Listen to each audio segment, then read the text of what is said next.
So we'll get started here. So kind of the first thing I want to discuss is why we do fatigue studies. Uh, so with structural simulation, we have 5 different types of material failure. The first is yield failure. The second would be fracture failure, where the material will actually break. Second is buckling failure, where we get slender objects under compression, under compression. They'll sort of buckle, or the leg may kick out, and we can see catastrophic failure. The fourth type of failure is creep, which is failure that occurs over a long period of time. So it's under a static load, but because at the microscopic level the material is stressing, over time it may begin to sort of stretch and then eventually fail. And then the last type of material failure that we're going to talk about is fatigue, and that's actually the topic for today. So the first two, for yield and fracture, we can cover these type of material failures with a linear static study in SolidWorks simulation. Buckling we can cover with a buckling study in SolidWorks simulation. Creep we can actually cover with a nonlinear material model. So that can be covered with the nonlinear solver in SolidWorks simulation. And then today, with that topic, we're going to show how to set up and run a fatigue study in SolidWorks simulation. So fatigue occurs when a design is subjected to repeated loading at stress levels that are below the yield stress of the material. So when we have many cycles of a loading that's lower than the yield stress of the material, we'll see what happens is small cracks will develop at the microscopic level and then eventually grow over continued loading, and then eventually they'll end up failing due to fatigue. And my picture sort of disappeared. So if we look here at the picture, you can see that this bike spoke is the arm here has failed due to fatigue failure. Okay, so it's a common mode of failure in metals, because metals can survive a large number of loading, a large number of cycles of loadings, but eventually if you're still stressing these below the yield stress, you can still see that failure. So I'm just going to go ahead and jump over to SolidWorks and sort of talk about a couple of different designs here for this bike crank. Okay, so the first design you can see here, we sort of have this cutaway to sort of thin out the material, and save on some weight there. And then the second design we're going to look at, it doesn't have that cutout. The arm itself actually is taking a different shape, and we kind of have, it kind of becomes slender there in the middle. So we can kind of compare these two side by side and see, how they're different. So you can see near the spoke itself, it also has some different geometry there. Okay, so we want to decide between these two, which one's going to last the longest for the number of cycles that we're going to subject it to. Okay, so in SolidWorks simulation, our fatigue study is going to be based off of a static study setup. So the first thing that we need to do is we need to set up just a regular old linear static study in SolidWorks simulation. So that's done with the up here. I can click on a new study here, and you'll see my different study types. So today I'm going to I already have set up a static study and then a fatigue study. So those can be selected from this list. So in this first case, I set up the static study, and then the first thing we always do is we apply our material properties. So you can see that this pedal actually has a custom user-defined material property. But then the important part here is that this main part, we've got a 6061 T6 aluminum for the crank arm here. Okay. So then the next part of the setup then is going to be our contact set. So how do our parts connect with each other? So here we're just using a regular bonded contact, so we're hooking the pedal to the arm, sort of assuming that that's welded there.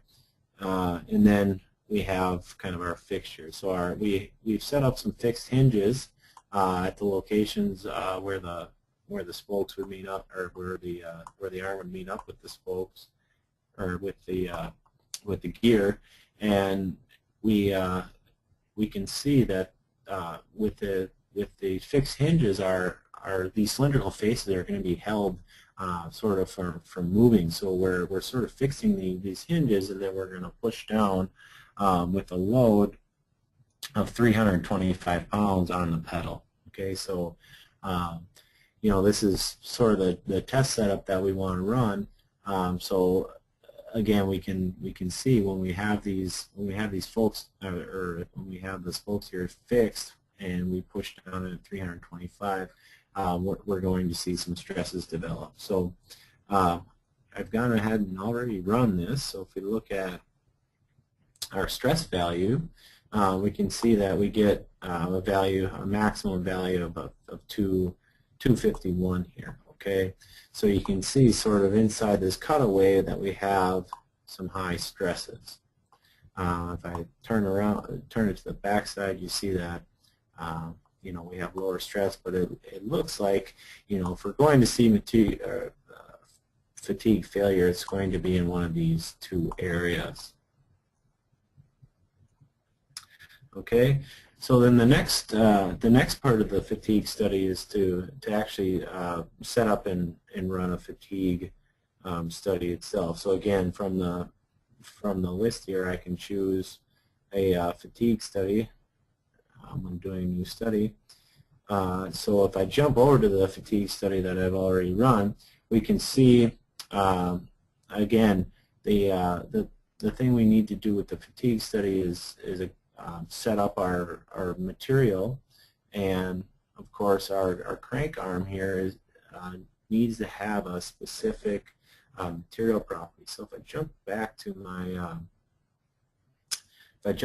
my presentation here, the special material property you need for a fatigue study is going to be an SN curve. Okay, so an SN curve is just a curve of stress versus the number of cycles. So to derive these curves, what we do in the lab is we set a specific loading on a test specimen, a specific force, and knowing the cross-sectional area, we can actually calculate the stress value. So what we do is we pick our force, and then we subject it to just repeated loading. So the tensile tester will kind of pull on our specimen, then push on our specimen. It goes tensile and then compressive. And what we do is we just count the number of loading cycles. So as we begin to load this thing, the tensile tester counts how many cycles it does, and it just keeps repeating those until it finally breaks. And once it breaks, we sort of mark off a point. So at a stress value of about 280 here, we can see that our T6 aluminum will survive to about 1,000 loading cycles. Now where we had our 250 was about the stress that we were at, you can see that it's not looking very good. It looks like it will only last maybe a few thousand cycles.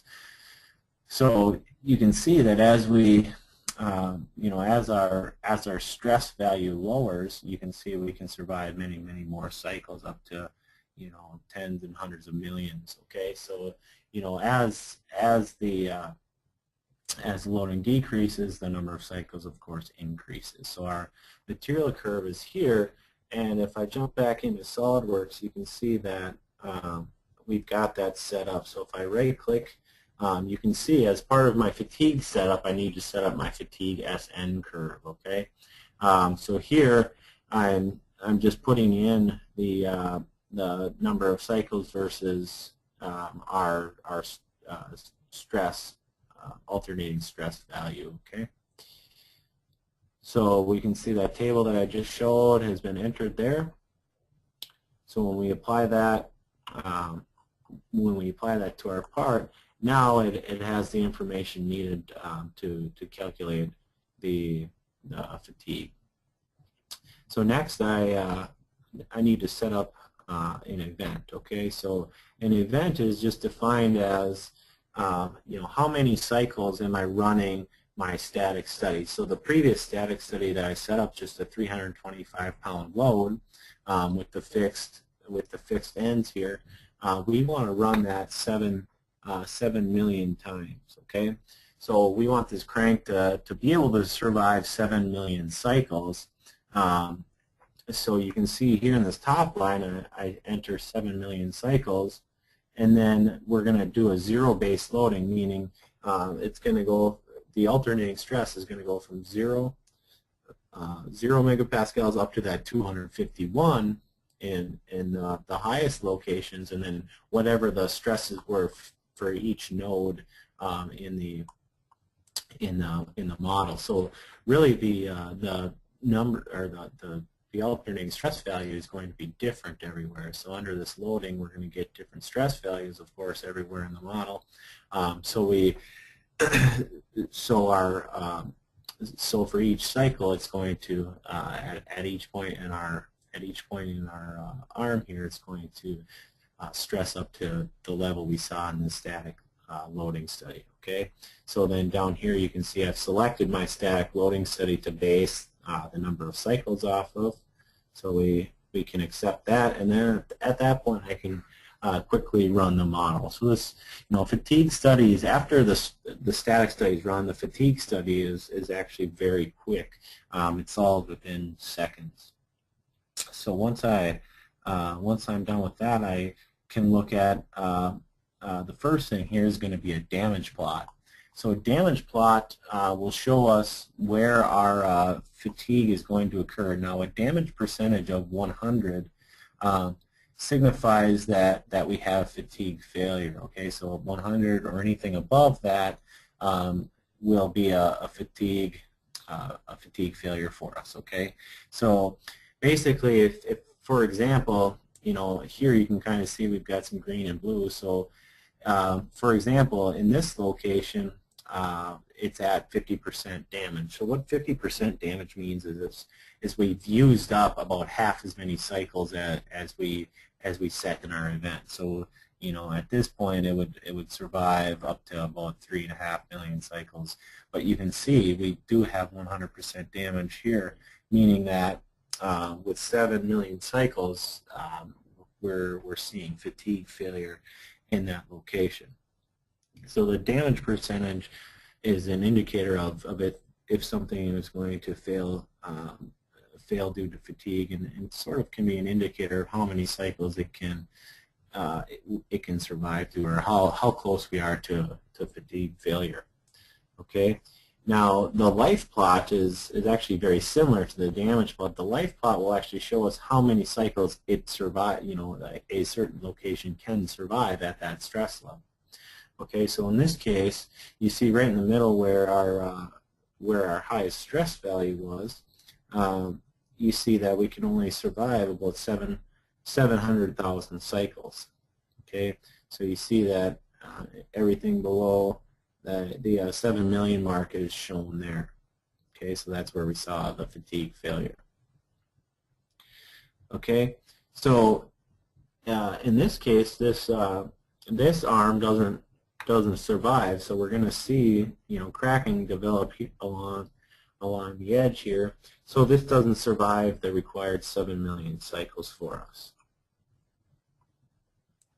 Okay, and then next I can jump over to my second design here, and again we set up our static study in the exact same way, where we've got our bounded contact here, and then our our fixtures here, and then that load of 325 pounds.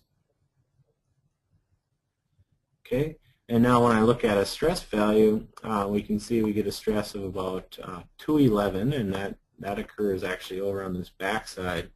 We're seeing that high stress value there, kind of on that fillet that we have. But you know, everywhere else we kind of remove this cutout here on this side. It still remains on this side, and this is, you know, arched a little bit. So we're seeing that we have, you know, much more strength in this arm here. You don't see as high of stresses.